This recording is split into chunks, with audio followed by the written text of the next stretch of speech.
புருஷ ஏவேதகும் சர்வம் யத்பூதம் யச்ச பவ்யம் உதாமிருதத்வசேஷானஹ யதன்னேனாதிரோஹதி நாராயணாய வித்மஹே வாசுதேவாய தீமஹி தன்னோ விஷ்ணுः பிரச்சோதயாத்.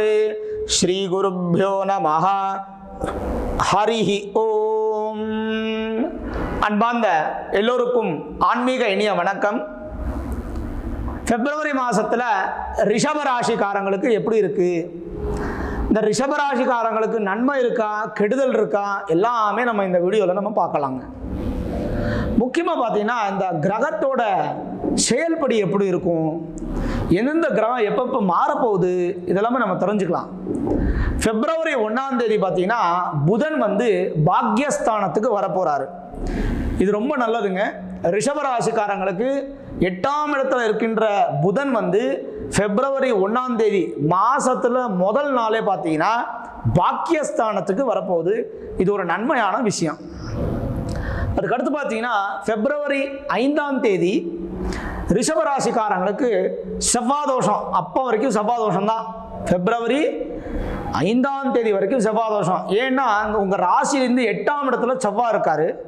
அவர் பார்த்தீங்கன்னா 9ஆம் இடத்துக்கு வர போறாரு 5ஆம் தேதி. அது உச்ச பெற்ற ஸ்தானத்துக்கு எக்ஸால்டட் பொசிஷன் 100%, 100% 100% நல்ல பலமான ஒரு ஸ்தானத்துக்கு வர போறாரு.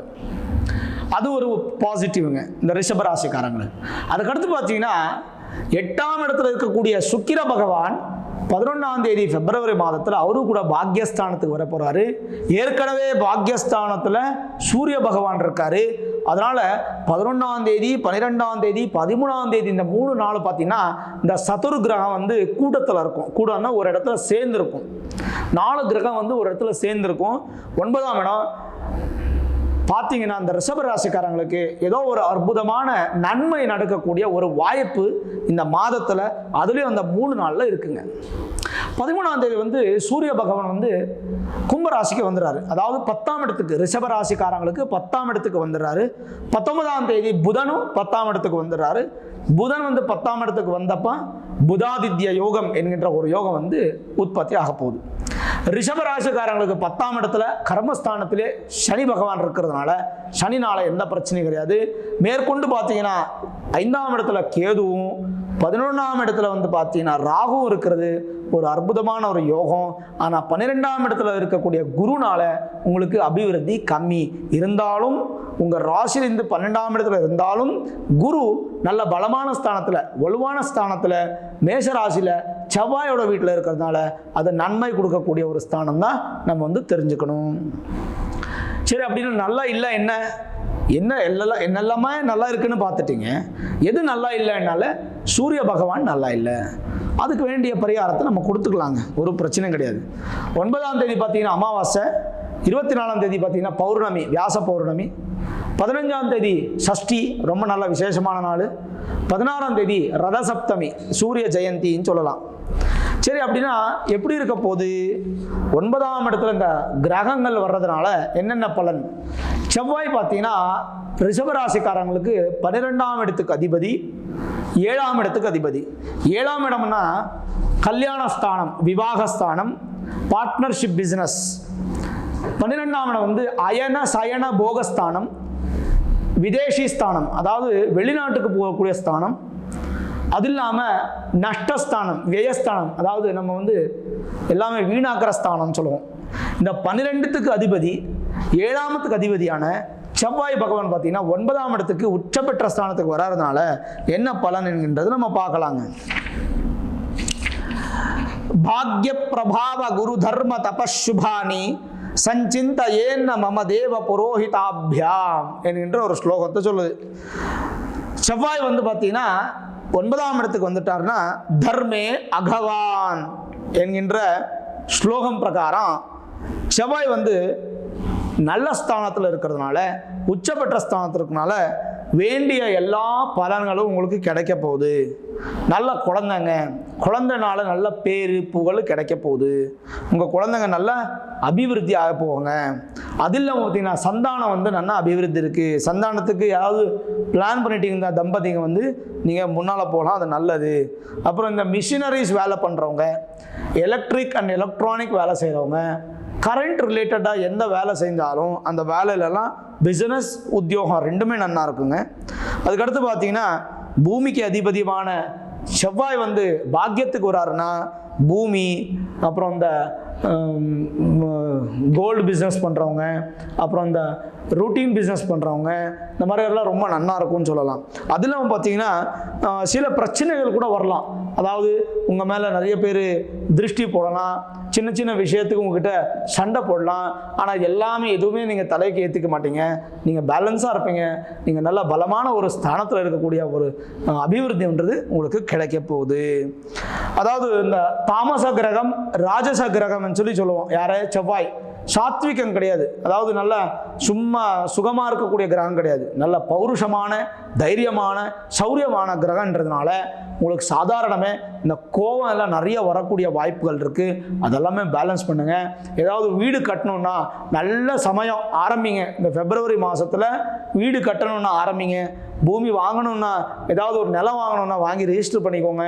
கிரகப்பிரவேசம் பண்ணணுன்னாலும் பண்ணுங்கள். எல்லாத்துக்குமே நன்மையாக இருக்குது. விவசாயங்களுக்கு கூட ரொம்ப நன்மையாக இருக்குது. மண்ணை நம்பி வாழ்கிறவங்களுக்கு எல்லாருக்குமே கூட ரொம்ப அற்புதமான ஒரு யோகம் வந்து கிடைக்க போகுதுன்னு சொல்லலாம். அது இல்லாமல் பார்த்தீங்கன்னா சில விஷயங்கள், அதாவது இப்போ சுக்கிரனோட புதனோட செவ்வாய் சேர்ந்து இருக்கிறதுனால ஏதாவது கெடுதலான்னா கண்டிப்பாக இருக்காது. ஏன்னா அது உச்சவிட்ட ஸ்தானத்தில் இருக்கிறதுனால அங்கே செவ்வாய் தான் அதிகமான பலம் இருக்கிறதுனால சகோதர சகோதரி மத்திய கூட உங்களுக்கு நன்மையான ஒரு அபிவிருத்தி கிடைக்க போகுது. அது இல்லாமல் புதன் வந்து பாக்யஸ்தானுக்கு வராரு. என்ன சொல்றது? பிரஜாதகத்தில் நல்ல உத்தமமான பலன் என்கின்றது சொல்றது. அது இல்லாமல் புதன்னால புத்தி அபிவிருத்தி, கல்வி அபிவிருத்தி, வியாபாரத்தில் லாபமும், அப்புறம் யோகம் வந்து உங்களுக்கு நல்லா கிடைக்க போகுது. பத்ர யோகம் என்கின்ற ஒரு நல்ல அபிவிருத்தி யோகம். அப்புறம் புதனுக்கு பார்த்தீங்கன்னா சூரியனோட சேர்ந்திருந்தா நல்ல அற்புதமான யோகம். அது கூட உங்களுக்கு 19ஆம் தேதிக்கு அடுத்து புதாதித்ய யோகம் கிடைக்க போகுது. இந்த மேத்தமெட்டிக்ஸ் ரிலேட்டடாக இருக்கிறவங்க, சயின்ஸ் ரிலேட்டடாக இருக்கிறவங்க, யார் யார் சயின்ஸ் எடுத்திருக்கீங்க, எடுத்து நீங்கள் சயின்டிஸ்ட் ஆகணும், கம்ப்யூட்டர் இன்ஜினியர் ஆகணும், கம்ப்யூட்டர் சயின்ஸ் எடுத்துக்கணும், இல்லைன்னா நீங்கள் MBBS பாஸ் ஆகணும், டாக்டர் ஆகணும், இந்த மாதிரி யோசனை இருக்கிறவங்க ரொம்ப நல்லா இருக்கும். அப்புறம் இந்த விதேசத்தில் உத்தியோகம் செய்யக்கூடியவங்களுக்கு, வியாபாரம் செய்யக்கூடியவங்களுக்கு, கல்வி படிக்கக்கூடியவங்களுக்கு உத்தியோகத்தில் கூட அபிவிருத்தி கிடைக்க போகுது. வெளிநாட்டில் உங்களுக்கு நல்ல அற்புதமான அமையக்கூடிய வாய்ப்புகள், சக்சஸ் உங்களுக்கு கிடைக்க போகிற வாய்ப்புகள் நிறையவே இருக்குங்க. அது இல்லாமல் பார்த்தீங்கன்னா சில ஆரோக்கிய பிரச்சனைகள் கூட உங்களுக்கு தூரமாயிடும். இருக்கிறதுலேயே சந்தோஷப்படக்கூடிய வாய்ப்புகள் கூட ரொம்ப நல்லா இருக்கும். பணம்ன்றது உங்களுக்கு கிடைக்கும். அதுக்கு தகுந்த மாதிரி கமிட்மெண்ட் நீங்கள் வாங்கிப்பீங்க. இருந்தாலும் இந்த மாதம் உங்களுக்கு சந்தோஷம்தான், கண்டிப்பாக கெடுதல் கிடையாது. இன்னும் சுக்கிர பகவான் 9ஆம் இடத்துல இருந்தால் என்ன பலன்? சௌமியே தர்மஸ்திதே ஸ்யாத் குரு பித்ரு மனசஸ்வேஸ்வராணாம் பிரசாதோ விருத்திர் பாக்யஸ்ய தர்மஸ்ய ச சுப தபசா மார்திரதா பௌத்திர சௌக்கியம் என்கின்ற ஸ்லோகம் என்ன சொல்லுது? அதாவது சுக்கிர பகவான் 9ஆம் இடத்துல வந்துருச்சுன்னா அனுகிரகம் உங்களுக்கு நன்மை கிடைக்கும், நன்மையாக இருக்கும். தர்மம், ஆச்சாரம், விசாரம், பூஜை, கோவில் தரிசனம், இந்த மாதிரி எல்லாம் நல்லா பண்ணுவீங்க. தபமும் யோகமும் ஞானமும் ஜபமும் நல்லா பண்ணுவீங்க. உங்கள் குழந்தைங்க, பேரங்க, பேத்தி எல்லாம் அவங்களுக்கு நல்ல பேர் எடுத்துகிட்டு கொடுப்பாங்க. இது இல்லாமல் பார்த்தீங்கன்னா நீங்கள் வந்து சுக்கிரனோட முக்கிய லட்சணம் என்னன்னா அது வந்து பாக்ய பிராப்தி, பாக்ய தேவதையோட அனுகிரகம். உங்களுக்கு சாதாரணமாக உங்கள் ஒய்ஃப்னால உங்களுக்கு நல்ல யோகம், பெண்களுக்கு உங்கள் ஹஸ்பண்ட்னால நல்ல யோகம், புருஷ பெண்ணாட்டி மத்தியத்தில் எந்த பிரச்சனையும் இல்லாமல் ஒருத்தருக்கு ஒருத்தர் உங்கள் ஜாதகத்தை யோகத்தை அனுபவிக்கக்கூடிய ஒரு சமயம் இது சொல்லலாம்.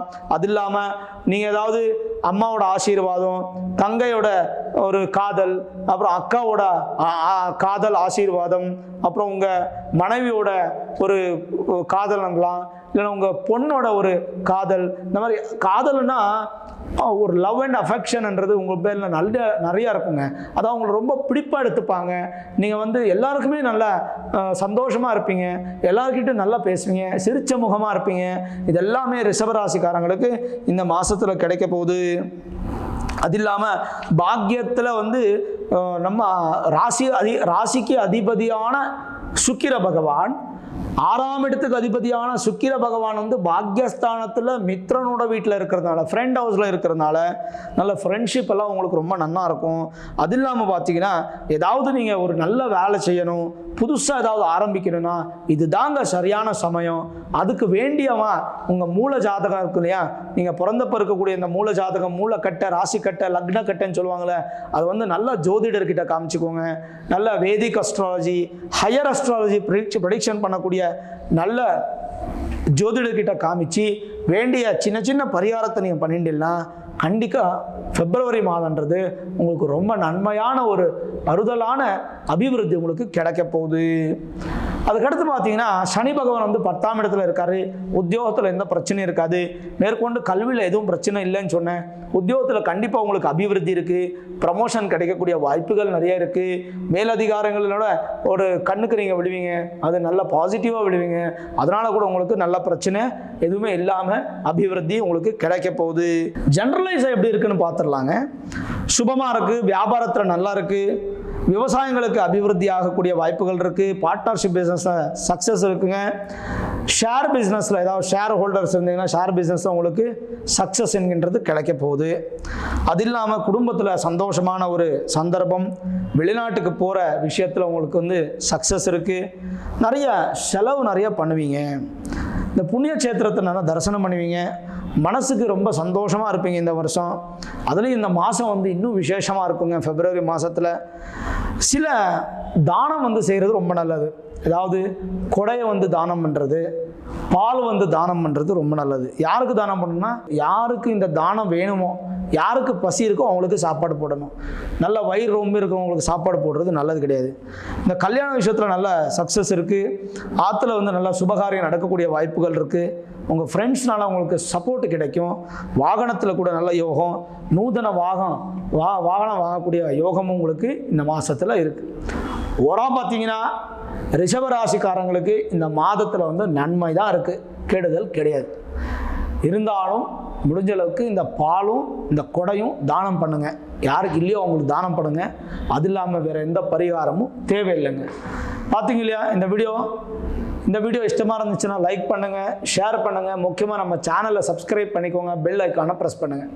நான் தினமும் பூஜிக்கக்கூடிய அம்பாள் அன்னபூர்ணி அனுகிரகம் உங்களுக்கு உங்கள் குடும்பத்துக்கு எப்பவும் இருக்கட்டும் சொல்லி பிரார்த்தனை செய்து, சர்வே ஜனாஹ சுகினோ பவந்து, சமஸ்த சன்மங்களானி பவந்து.